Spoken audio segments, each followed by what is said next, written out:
Hey, what's up guys? It's Kyle. Welcome back to the channel. I got a new skid loader and I'm pretty excited to share it with you guys, but it's kind of cold out here and it's definitely windy, so let's go ahead and take it inside.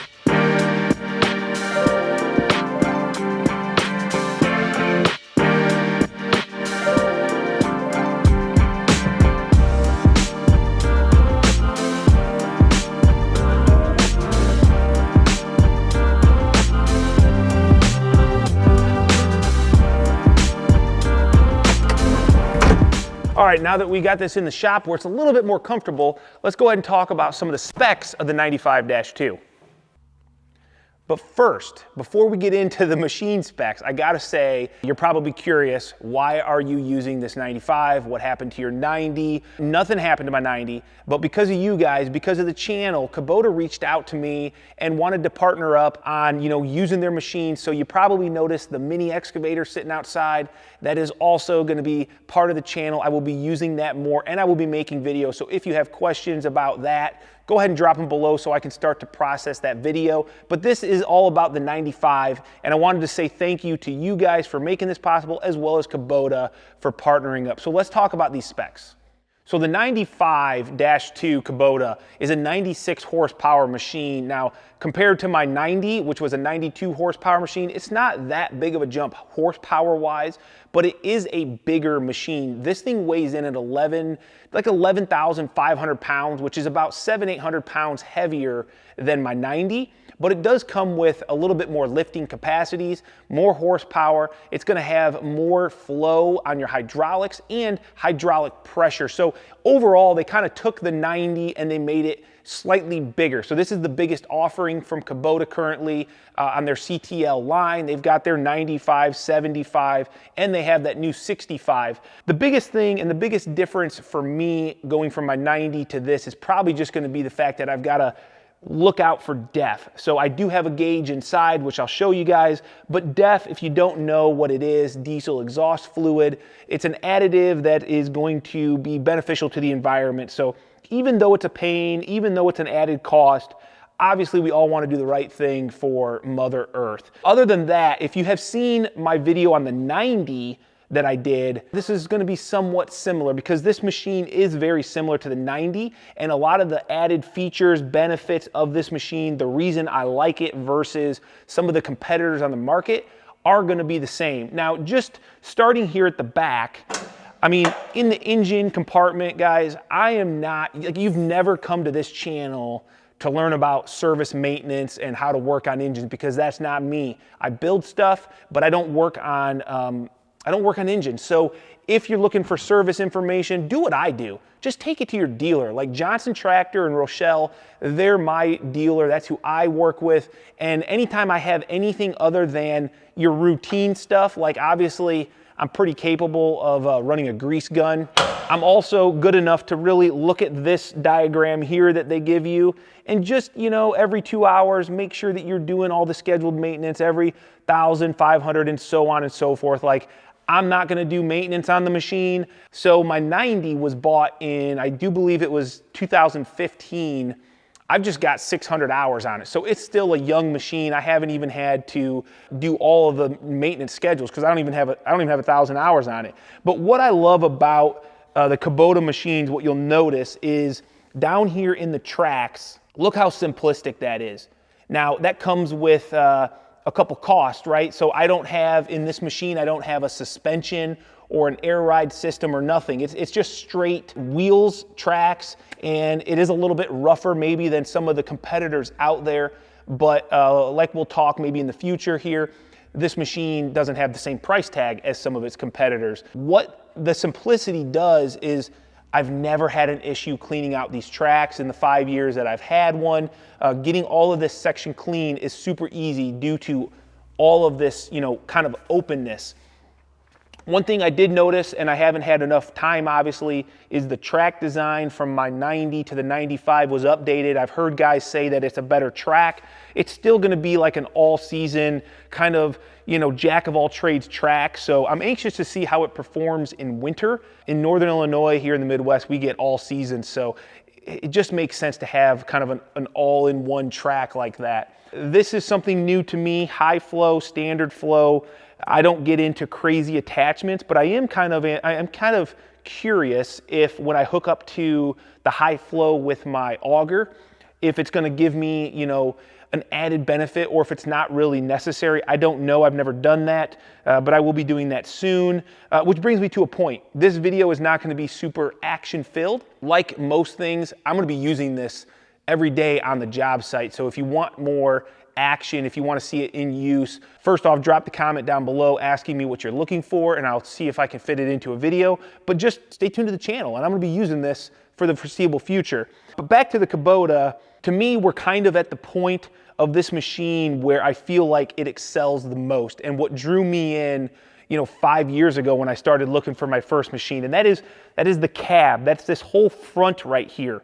I haven't used every machine out there. I haven't been that experienced with every skid loader out there, but I've sat in a bunch of them. I've used a bunch of them, and no doubt the cab, to me, is what sold me, and it sells a lot of people on Kubota. So let's go ahead and get in, and I'll take you through some of the stuff that I like about it, because it's very similar to the 90. It's not exact, but it's very similar. First thing that we'll look at is down here. We got lots of foot room. I'm 6 foot tall. I got plenty of room. No issues here. We've got a throttle pedal. Other than that, there's really nothing down here. A lot of open space. Now on my 90-2, this mat comes up, easy cleaning, and then there was a toolbox under here. Wait a second. They don't have the toolbox in this one. Oh, that really is unfortunate. Even though I never used it, I think it was a good addition, especially if guys like to do service out in the field. You could put all your tools under there, but looks like there's probably some, who knows, some mechanicals or added features underneath there in the engine that they had to get rid of that space. But you can see there's nothing on the frames here. It's basically just a nice thin frame all the way around. We've got nothing to worry about, which is good for visibility. Lots of visibility. Windows that open and close, both front and back. I never really do that unless I'm talking to somebody and the door's closed. This might be a little bit hard to do because you do need 2 hands, but you'll see you got a clip here on both sides.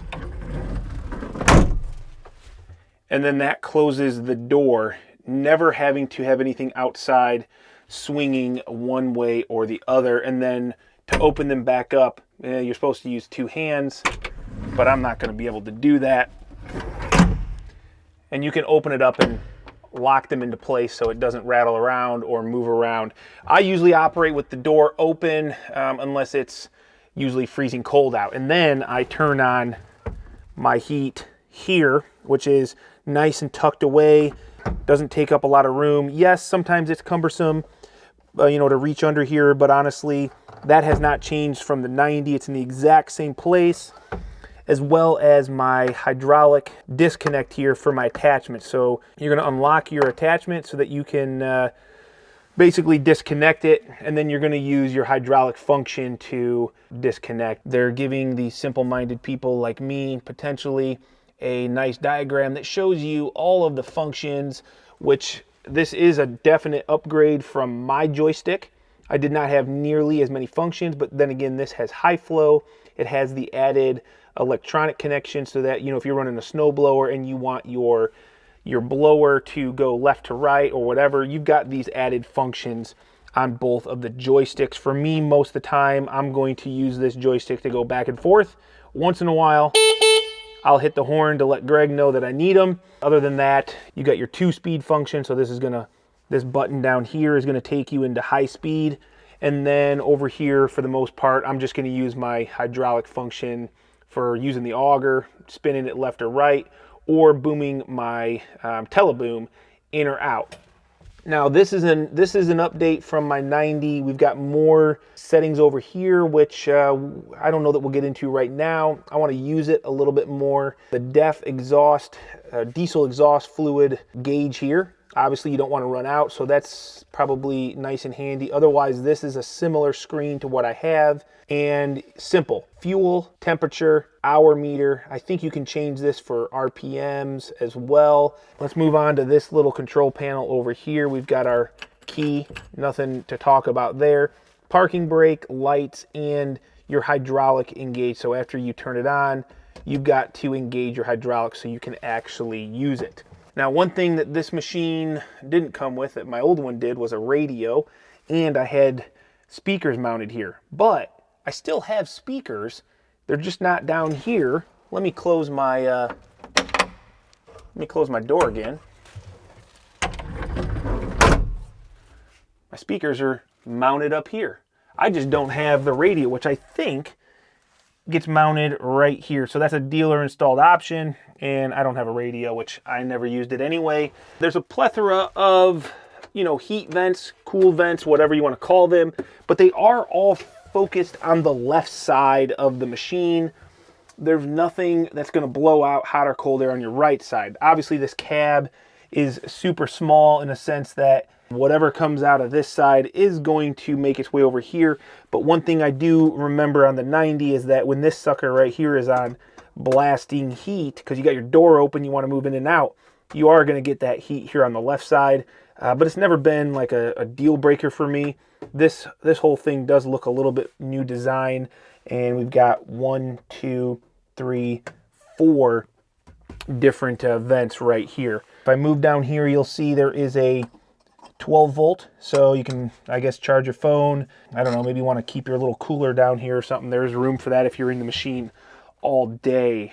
Now, other than that, I think that is the basic features of this cab. The big takeaway and the biggest thing that I really love about this cab, though, is just the comfort, the visibility, and the simplicity. So yes, like we talked a little bit earlier with the tracks and not having suspension, you know, this machine is going to be in that like $70,000 range, which is a pretty big jump from the 90 that I bought 5 years ago in the like upper 50s, $60,000 range. So it's definitely about $10,000 more. I think that all has to do with that Tier 4 engine, the DEF. There's a lot more going on in this motor than what was going on in my 90.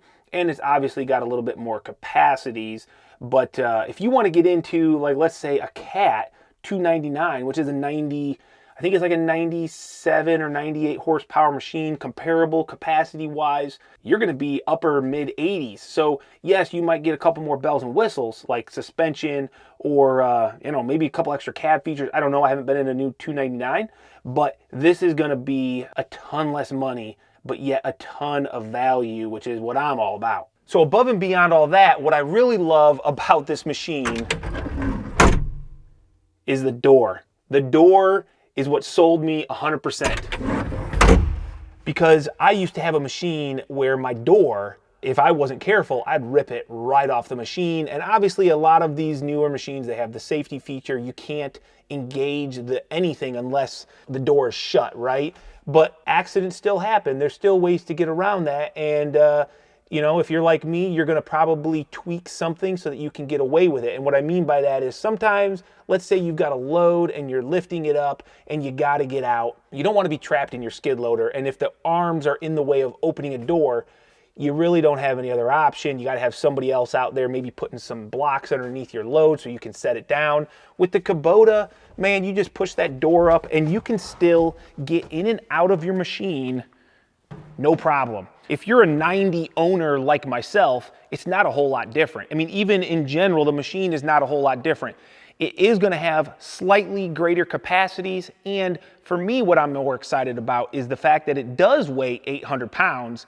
I'm going to be more stable when I'm carrying large loads. Now, that's something that I didn't talk about, but the fact that this thing weighs over 11,000 pounds, you can't pick one of these up and go put it on your standard, let's say 14K double axle skid loader trailer. Like, this is gonna require you to have the proper trailering capacities, which is something you just need to consider. But you know what? I'm excited to give it a try. It's like getting anything new, a new pair of shoes. Hey, they're still shoes, but getting new shoes is always a good feeling, right? If you guys want to see more of this machine, like I said, make sure you follow along. I will definitely be using it a ton in the future. And If you can't tell by the grin on my face, I'm really excited to get in that excavator and give that a go. So if that's something you're into, make sure you stay tuned. Thanks a lot for making this happen. You guys are the ones that allowed this to happen. And thank you, Kubota. I'm gonna go ahead and maybe start playing with it because this thing hasn't even touched the dirt, but that's all gonna come in a future video, okay? Thanks a lot, guys.